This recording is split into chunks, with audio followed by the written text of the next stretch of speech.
Erik Ten Hag's job has come under more intensified scrutiny from all over the place. Ex-Man United players call them legends of the club. Fans and players alike are all not happy with Erik Ten Hag. And now Ineos are forced into a corner as they might be able to make a decision soon rather than later. Welcome to the United Sport. My name is Webb. Here is a quick update on the situation of Erik Ten Hag. Now, I told you after the worst Manchester United performance I've watched in years, I had to go back to the drawing board, if I would call it, and research about what exactly is going on in the minds of Ineos. And we have been, of course, seeing lots of reports flying left, right, and center, talking about what exactly Ineos should be contemplating. Is Erik Ten Hag the right man to steer this ship back? He does believe in himself. He says if he's given the right players, he will be the right person to steer Manchester United to where it's supposed to be. He insists that injuries and the fact that certain players are not good enough are the reasons why United is struggling, even with teams that before had no right at all to be beating even a fourth priority Manchester United or a fourth choice Manchester United. Now, the latest that is coming is that before the FA Cup, we may not hear a decision, a pronouncement by Ineos, but it is believed that at the end of the season, Ineos might immediately decide to pull the trigger on this Dutch boss who is wanted by Bayern Munich. It looks likely now that they are done, whereas, well, the excuses are there. There is not enough evidence to show that Erik Ten Hag is making progress, as everyone is asking the same question. This team is not improving in anything, tangible. There is nothing you can look at and say between this game and this game, something like this department improved or this player improved. So those are some of the things that are leaving now in your questioning, saying we really should we wait and have hope in this guy, or should we just make a decision now? Former players like Michael Owen are already done and saying, no, this guy should go. He should even be fired now. But Ineos seem to be saying, let's give him a chance. I think there is no more painful thing for a manager than you leading a team to a final and you're not given a chance to manage it through that final. I think there's nothing more painful than that. You can ask Jose Mourinho about him and his personal grudge against Tottenham Hotspur and Daniel Levy when he got them to a final and he was never allowed to win it for them. He felt so bad up to today. He talks about it for forever. So Erik Ten Hag certainly would want to first manage his FA Cup final against Man City, hoping that a result could come. If it does, maybe it will change things around for him. But Ineos seem now to be decided. They're just waiting for the right moment to move and make their pronouncement. But also, they seem to be confused on who then, if Erik Ten Hag is not the one to lead the team in the future, who then is the option? They don't seem to have options and proper ideas of who they want to bring in.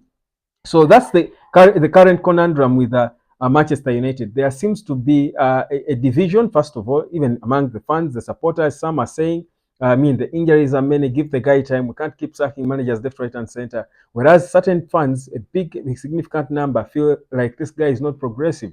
He's not taking this club anywhere. So even Ineos are divided. But I think if there's one decision that will not probably divide the supporters of Man United so much is if they decide to sack Erik Ten Hag. I think even those who want him to stay a bit will not feel so bad if Erik Ten Hag were sacked.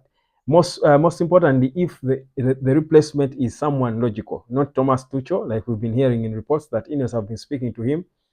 If it's a sober replacement, I think most of the supporters will get along. They will come along and say, you know what, let's move on from Erik Ten Hag, because the reality is Ten Hag has not done enough to convince everyone that he is the guy and deserves the time. If these players are to come back and return and get a good summer transfer, get new players, there is nothing to bench on and say that it's solid, that it's assured. What we know is that yes, the guy has had so many issues to deal with, but that cannot take away the fact that there has been a lot of struggles in terms of progress when it comes to the football the team plays. So it's a rock and a hard place. But Ineos seem to be, of course, making their decisions. Now, of course, they have spoken about so many managers, many of whom have been bashed. I don't think they would make mention of Graham Potter anymore. I think, of course, Zinedine Zidane was among them.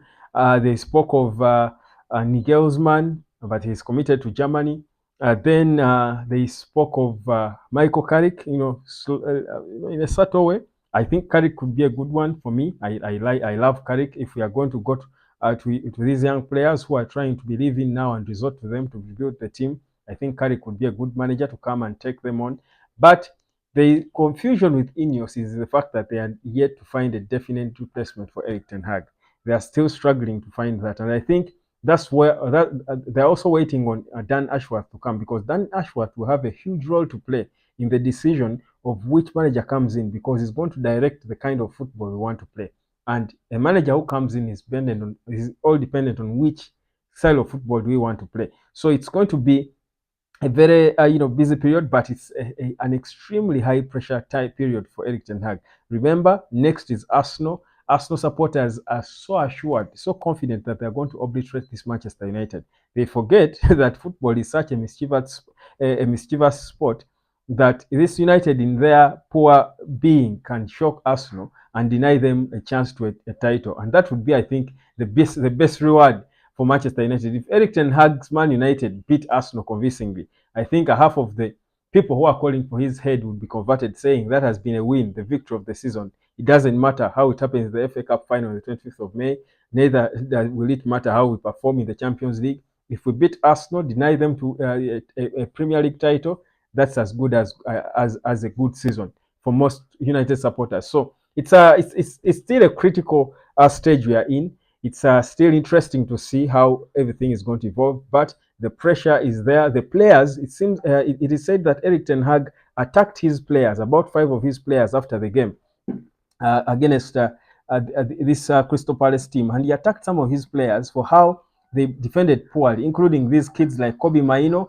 who he feels cannot be giving excuses no more about being young. There are things that are obvious. If you're in the senior team, if you're a professional footballer, there are certain things that's supposed to be basics, especially when it comes to the first goal that was scored by Crystal Palace. Look at that defending. It was a throw in, but look at those the acres of space that were left by about 7 players. It's Casemiro who tried to go and attack that space where he was properly dealt with by Michael Olise. But look at that is 1, 2, 3, 4, 5 Man United players and their positioning. I see Johnny Evans as if pointing to Kobe Maino.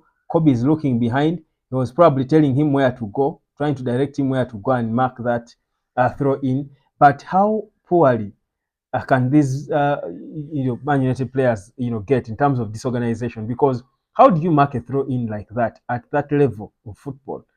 You've invited the team to attack you properly, because look at the spaces. No wonder it was so easy for a skillful player like Michael Olise to glide through the middle without anyone coming. It's only Casemiro who attempted to come and attack him, but he went badly because he subdued himself and went down, and he was beaten hands down. By the time he recovered, Olise was already gone. So you can't blame Andrew Onana, and people will blame Andrew Onana because he conceded that goal. But you look at such kind of defending and thinking, look how bad this is. I think even in amateur football, you wouldn't defend like that. And you're wondering, wasn't the manager there to organize the team and tell them where to go and how to move and close the space? So these are the things that create problems. And people are saying, really, what do these players do in training? And that's where the disquiets come. So the Erik Ten Hag future is still a subject to discussion, is subject to debate, but it's all going down not to the injuries, it's not the excuses of the injuries, it is the lack of improvement, the lack of understanding of what exactly United is playing. Even the players themselves don't seem to have a proper idea of what they are playing. So Ineos are now feeling cornered, and they might be forced to make a decision, and that decision might be one that Erik Ten Hag will probably be happy about, because he will perhaps get a compensation in a way when they sack him, or depending on the terms in his contract, he could leave and not get a penny, just get the wages he was paid. So that's where it is, according to reports that are coming through. My name is Webb. This is the United Hotspot. Let me catch you later, fam. Subscribe.